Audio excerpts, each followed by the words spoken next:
வணக்கம். கடகம் ராசி அன்பர்களே, இனிய வணக்கம். உங்களுடைய வாழ்க்கையில ஒரே ஒரு விஷயம் நீங்கள் பல முறையில் உணர்ந்திருப்பீங்க. அந்த ஒரு விஷயத்தை பற்றி ரொம்பவும் யோசித்தும் பார்த்திருப்பீங்க. எல்லாம் சரியாக நடக்கும் போலவே உங்களுக்கு தோன்றும். ஆனால் ஒரு நேரத்தில் ஏதோ ஒரு தடையானது வந்து அந்த ஒரு விஷயத்தை கடைசி நிமிடத்தில் நிறுத்தி வைத்துவிடும். இந்த மாதிரி தடைகள் உங்களுடைய வாழ்க்கையில் தொடர்ந்து ஏற்பட்டு கொண்டே இருக்கும். இந்த ஒரு அனுபவம் உங்களுடைய வாழ்க்கையில பல முறை நடந்திருக்கும். ஆமாவா இல்லையா அப்படிங்கிறத கமாண்ட் வாயிலாக கூறுங்கள். இந்த கடகம் ராசிக்காரங்களுக்கு கடந்த சில வருடங்களாகவே நீங்கள் திட்டமிட்ட காரியங்கள் அனைத்தும் தாமதமாகவே நடக்கும். ஆனால் நீங்களும் அந்த ஒரு காரியத்தை எப்படியாவது எளிதில் முடிக்கணும், சீக்கிரமாக முடித்து விடணும், எப்படியாவது அதுல நல்ல ஒரு இடத்துக்கு நம்ம முன்னேறி வரணும்னு நினைப்பீங்க. ஆனா அது தொழிலாக இருக்கட்டும், ஏதாவது ஒண்ணு தொடங்கினாலும் அதுல ஒரு தாமதமானது ஏற்படும்.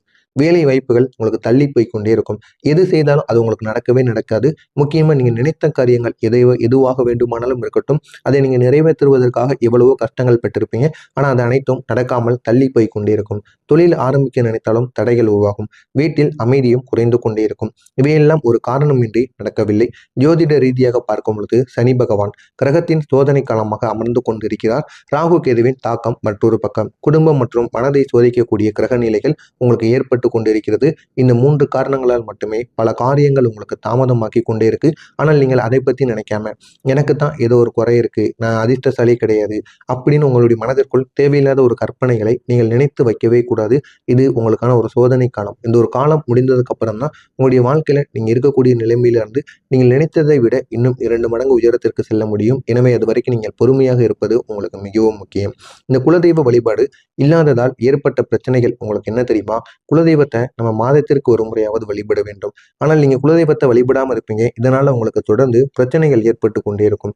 கடகம் ராசிக்காரங்களுக்கு மிகவும் முக்கியமானது குலதெய்வ வழிபாடு. பலருக்கு ஒரு காலத்தில் குலதெய்வ கோவிலுக்கு செல்ல முடியாமல் இருக்கலாம். வழிபாடு செய்யாமல் கூட இருந்திருப்பாங்க. குடும்பமாக அந்த ஒரு வழிபாடு நீங்க செய்யாம விட்டனால உங்களுக்கு அந்த குலதெய்வத்தின் மூலம் வரக்கூடிய சக்தியானது குறைந்திருக்கும். இதனால் சில நேரங்களில் உங்களுக்கு காரிய தடைகள் ஏற்பட்டு கொண்டே இருக்கும். குடும்பத்தில் சண்டைகள் உருவாகும். மனதில் அமைதியானது குறைந்துவிடும். இவையெல்லாம் உங்களுடைய வாழ்க்கையில நிச்சயமாக ஏற்பட்டிருக்கும். இந்த புனர்பூசம் நட்சத்திரத்தில் பிறந்தவர்களுக்கு, இந்த கடகம் ராசியில இருக்கக்கூடிய புனர்பூசம் நட்சத்திரம் இருக்குல்லவா, அவங்களுக்கு பிறந்திருக்க நபர்களுக்கு நம்பிக்கை அப்படிங்கிறது கம்மியா தான் இருக்கும். புனர்பூசம் நட்சத்திரத்துல பிறந்த கடகம் ராசிக்காரங்களுக்கு மிக அதிகமான ஏற்பட்ட பிரச்சனை தன்னம்பிக்கை குறைவாக இருப்பது. உங்களுடைய மனதில் சில நேரங்களில் இப்படிப்பட்ட எண்ணங்கள் வந்து கொண்டே இருக்கும். நான் செய்யக்கூடிய காரியம் வெற்றி பெறுமா, அதில் ஏதாவது தடைகள் ஏற்படுமா, இல்லைன்னா ஏதாவது ஒரு பிரச்சனைகள் ஏற்பட்டு அது அப்படியே நின்று விடுமா, இந்த மாதிரி ஒரு கேள்விகள் உங்களுக்கே உங்கள் மீது தன்னம்பிக்கை இல்லாமல் உங்களுக்குள்ளே இந்த மாதிரி கேள்விகளானது எழுந்து கொண்டே இருக்கும். என்னால் இந்த ஒரு வேலை முடியும் தானா அப்படிங்கிற ஒரு கேள்வி உங்களுக்குள்ள உருவாகும்.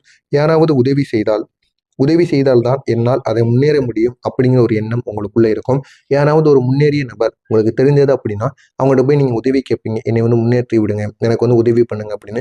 ஆனா நீங்க ஒருபோதும் மற்றவர்களை நம்பவே கூடாது. முடிந்த அளவுக்கு உங்களால் முடிந்தால் முன்னேறணும், இல்லைன்னா பிச்சை எடுத்து கூட பிழைச்சுக்கிடுவேன் அப்படின்னு நினைக்கக்கூடிய ஒரு நபராக நம்மளுடைய வாழ்க்கையில நம்ம வாழ வேண்டும். மற்றவனை நம்பி எப்பொழுதும் வாழவே கூடாது. வாழ்ந்தோம் அப்படின்னா தேவையில்லாத பிரச்சனைகள் தான் நமக்கு ஏற்படும். இதனால் நீங்கள் பல நேரங்களில் மற்றவர்களை அதிகமாக எதிர்பார்த்து கொண்டே இருப்பீங்க. எனவே முடிந்த அளவுக்கு குலதெய்வத்தை வணங்கி வழிபடுங்கள். ஏன் மற்றவங்களை அதிகமாக எதிர்பார்க்கீங்கன்னு தெரியுமா? இதற்கான 2 காரணங்கள் உண்டு. உங்களுடைய மனம் மிகவும் மென்மையானதாக இருக்கும். இதனால் மற்றவங்களுடைய உதவி உங்களுக்கு எப்பொழுதும் தேவைப்படும். அடுத்ததாக நீங்கள் யாரையும் எளிதாக நம்பக்கூடிய ஒரு குணம் கொண்டவங்களாக இருப்பீங்க. அதனால உங்களால தனியாக எந்த விதமான விஷயங்களையும் கையாள முடியாது. இதனால் சில நேரங்களில் உங்களுடைய முடிவுகளை கூட மற்றவர்களின் ஆலோசனைக்கு நீங்கள் விட்டு விடுவீங்க. இதனால தேவையில்லாத பிரச்சனைகள் உங்களுக்கு ஏற்பட்டு கொண்டே இருக்கும். அடுத்ததாக பூசம் நட்சத்திரம். பூசம் நட்சத்திரத்தில் பிறந்தவர்களுக்கு தொழில் தடைகள் ஏற்படும். உங்களுடைய வாழ்க்கையில அதிகமாக பாதித்தது தொழில் மற்றும் வேலை தொடர்பான தடைகள் மட்டும்தான். இந்த 2 விஷயங்களிலும் நீங்கள் எதை செய்தாலும் உங்களுக்கு தொடர்ந்து பிரச்சனைகள் மட்டுமே ஏற்பட்டிருக்கும். உங்களுடைய அனுபவங்களில் சில தொழில் தொடங்கினால் லாபமானது தாமதமாக ஏற்படும். கூட்டாளிகள் ஏதாவது ஒரு பிரச்சனை செய்வார்கள். வேலையிடத்தில் தேவையில்லாத சண்டைகள் உருவாகும். உழைப்புக்கு கிடைக்காத ஒரு மதிப்பானது நிச்சயமாக இருக்கும். இதனால் சில நேரங்களில் நீங்கள் மனதில் நினைத்து கொண்டே இருப்பீங்க. என்ன தொழில் செய்தாலும் சரியா போக மாட்டேங்கி, அதில் ஏதாவது ஒரு பிரச்சனையானது ஏற்பட்டே கொண்டு இருக்கு அப்படின்னு ஒரு மனப்பான்மையானது உங்களுக்குள்ளே இருக்கும். தொழிலில் ஒற்றுமை இல்லாமல் போயிருக்கும். இந்த பூசம் நட்சத்திரம்காரங்களுக்கு ஒரே ஒரு முக்கியமான பிரச்சனை, ஒற்றுமை இல்லாத ஒரு சூழ்நிலை. கூட்டாளிகளுடன் கருத்து வேறுபாடு ஏற்படுவது, வேலையிடத்தில் புரிதலானது குறைவாக ஏற்படுவது, நண்பர்களுக்கிடையே போட்டி பொறாமையானது இருப்பது. இதனால தான் இந்த தொழில் வளர்ச்சியானது தாமதமாகி கொண்டே இருக்கும். அடுத்ததாக ஆயில்யம் நட்சத்திரம். உங்களுக்கு பணமானது தாமதமாகவே எல்லா விஷயங்களிலும் கிடைத்திருக்கும். ஆயில்யம் நட்சத்திரத்தில் பிறந்தவர்களுக்கு வாழ்க்கையில அதிகமாக இருந்தது பணம் தாமதமாக வரக்கூடிய ஒரு சூழ்நிலை.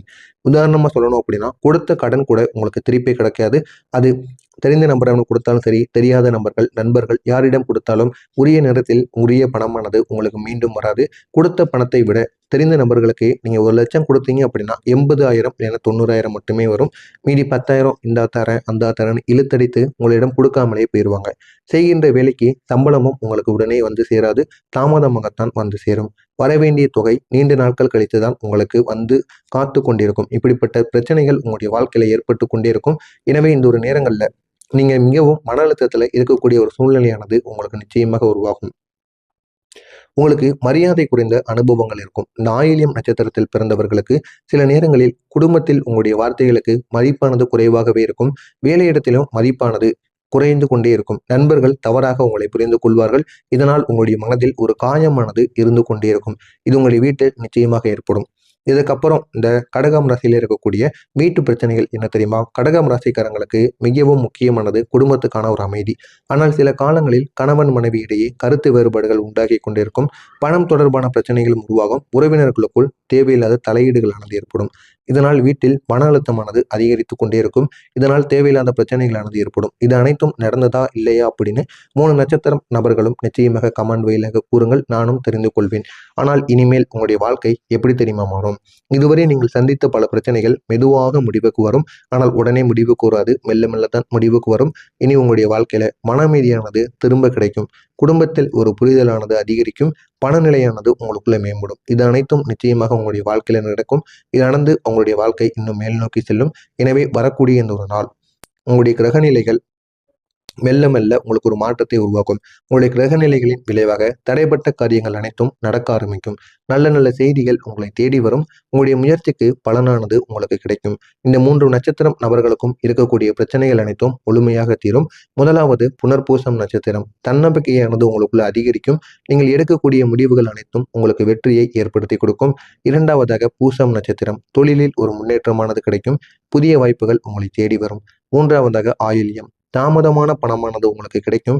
மரியாதையானது உங்களுக்குள்ள அதிகரிக்க ஆரம்பிக்கும். இது நிச்சயம் இந்த 3 நட்சத்திரம் நபர்களுக்கும் நிச்சயமாக நடக்கும். கொடுக்கல் வாங்கலில் ஒரு கவனமானது உங்களுக்குள்ள வேண்டும். நாளை ஒரு முக்கியமான ஒரு விஷயமாக இருக்கும். என்ன அப்படின்னா, பணம் கொடுக்கல் வாங்கலில் மிகவும் கவனமானது இருக்க வேண்டும். அது யாராக இருந்தாலும் சரி, உங்களுடைய உயர் நண்பனாக இருந்தாலும் சரி, அவங்ககிட்ட கூட உடனே நீங்க நம்பி முடிவை எடுக்கக்கூடாது. பணம் கொடுக்கறது சரி, ஆனால் அந்த ஒரு பணத்தை எப்படி வாங்கணும்னு தெரிந்து கொண்டு கொடுக்க வேண்டும். யாராக இருந்தாலும் சரி, அந்த ஒரு பணம் உங்களுக்கு திரும்பி கொடுக்காது. எனவே பணத்தை கொடுக்கும் பொழுது வாங்கும் பொழுதும் கவனத்துடன் நீங்கள் இருப்பது உங்களுக்கு மிகவும் நல்லது. இல்லை அப்படின்னா உங்களுடைய பழக்கமானது கெட்டுவிடும். அதனை நீங்கள் உங்களுடைய மனதிற்குள் வைத்துக் கொள்வது மிகவும் நல்லது. அடுத்ததாக உங்களுடைய மனைவியின் ஆலோசனை இந்த ஒரு நாளில் உங்களுக்கு நிச்சயமாக கிடைக்கும். கடகம் ராசிக்காரங்களுக்கு வாழ்க்கையில ஒரு முக்கியமான ஒரு ஆதாரமாக இருப்பது மனைவி மட்டுமே. மனைவி இல்லைன்னா நீங்க ஒருபோதும் ஒரு பொருட்டா கூட தெரிய மாட்டீங்க. அப்படிப்பட்ட மனைவியின் ஆதரவு இந்த ஒரு நாளில் உங்களுக்கு முழுமையாக பெரிய ஒரு மாற்றத்தை உருவாக்கி கொடுக்கும். நாளை நீங்கள் மனைவியின் ஆலோசனையை கேட்டு நடந்தீங்க அப்படின்னா குடும்பத்துல அமைதியானது அதிகரிக்கும். உங்களுடைய வாழ்க்கை இன்னும் அழகாகவும் மாறும். எனவே முடிந்த அளவுக்கு உங்களுடைய மனைவியின் பேச்சை கேட்டு நடந்து பாருங்கள். உங்களுடைய வாழ்க்கை இன்னும் அழகாக மாறும். நாளைய நாள் உங்களுடைய பலமாக இருப்பது என்ன தெரியுமா? உணர்ச்சி பூர்வமான மறுமணம். எது நடந்தாலும் உடனே உணர்ச்சி பூர்வமா நடந்து கொள்வீங்க. குடும்பத்தை காப்பாற்றக்கூடிய ஒரு எண்ணம் உங்களுக்கு வரும். இதனால் உங்களுக்கான குடும்ப பொறுப்புகள், நீங்க இனிமே பணத்தை செலவிடக்கூடாது அப்படிங்கிற ஒரு எண்ணம் உங்களுக்குள்ள உருவாகும். இதுவே உங்களுடைய பெரிய பலமாக இருக்கும். ஆனால் இந்த ஒரு நாள்ல நீங்க மிகவும் பொறுமையுடன் இருப்பீங்க. பொறுமையை இழந்து கொள்ளாமல் இருப்பீர்கள். ஆனால் உங்களுடைய பலவீனமாக இருப்பது அதிகமாக நீங்க கவலைப்படுவீங்க. எல்லாரையும் நினைத்து அதிகமாக கவலைப்படுவீங்க. மனதில் வைத்துக் கொள்வீங்க. எல்லாரையும் உடனே மறக்க மாட்டீங்க. உடனே உங்களுடைய மனமானது உடைந்து போகக்கூடிய ஒரு சூழ்நிலை. இது அனைத்தும் உங்களுடைய வாழ்க்கையில நிச்சயமாக ஏற்படும். இதை நீங்கள் தவிர்த்து கொண்டீர்கள் அப்படின்னா உங்களுடைய வாழ்க்கை இன்னும் அழகாக மாறும். நீங்கள் இந்த ஒரு நேரத்தில் செய்ய வேண்டிய ஒரு பரிகார மனதிற்கு ஒரே ஒரு தீபத்தை ஏற்றி உங்களுடைய குலதெய்வத்தை நினைத்து மனதில் பிரார்த்தனை செய்து கொள்ளுங்கள். இதை மட்டும் உங்களுடைய குலதெய்வம் கோவிலில் சென்று செய்து பாருங்கள். நிச்சயமாக உங்களுடைய வாழ்க்கை முழுமைக்கு மாறும். உங்களுடைய குலதெய்வம் கோவிலுக்கு எப்பொழுது சென்றாலும் சரி, காலையோ மாலையோ எப்பொழுது சென்றாலும் ஒரு தீபத்தை ஏற்றி நீங்க குலதெய்வத்துக்கு தியானம் செய்து பாருங்கள். உங்களுடைய வாழ்க்கை முழுவதும் மாறும். இதனால் உங்களுடைய குடும்பத்தில் அமைதி, மனதில் அமைதி, காரியத்தில் வெற்றி. இனிமேல் எதுவும் தள்ளி போகாது. எல்லாமே உண்மைக்கும் நடந்துவிடும். எனவே கடகம் ராசி அன்பர்களே, உங்களுடைய வாழ்க்கையில நீங்கள் பார்த்த சோதனைக்கான ஒரு காலமானது முடிந்துவிட்டது. அந்த அனுபவங்கள் உங்களை மிகவும் வலிமையான ஒரு மனிதராக மாற்றியிருக்கும் என்று நினைக்கிறேன். ஆமாவா இல்லையா என்பது கமெண்ட் வாயிலாக கூறுங்கள். எனவே இந்த ஒரு நாளுக்கு பிறகு நல்ல நல்ல மாற்றங்கள், மனதில் அமைதி, முன்னேற்றங்கள் மெதுவாக உங்களை தேடி வரும். இது அனைத்தும் நிச்சயமாக நடக்கும். இதில் ஏதேனும் சந்தேகங்கள் இருந்தால் கமெண்ட் வாயிலாக கேளுங்கள். அதற்கும் நான் உங்களுக்கு பதிலளிக்கிறேன். நன்றி, வணக்கம். நல்லதே நினையுங்கள், நல்லதே நடக்கும்.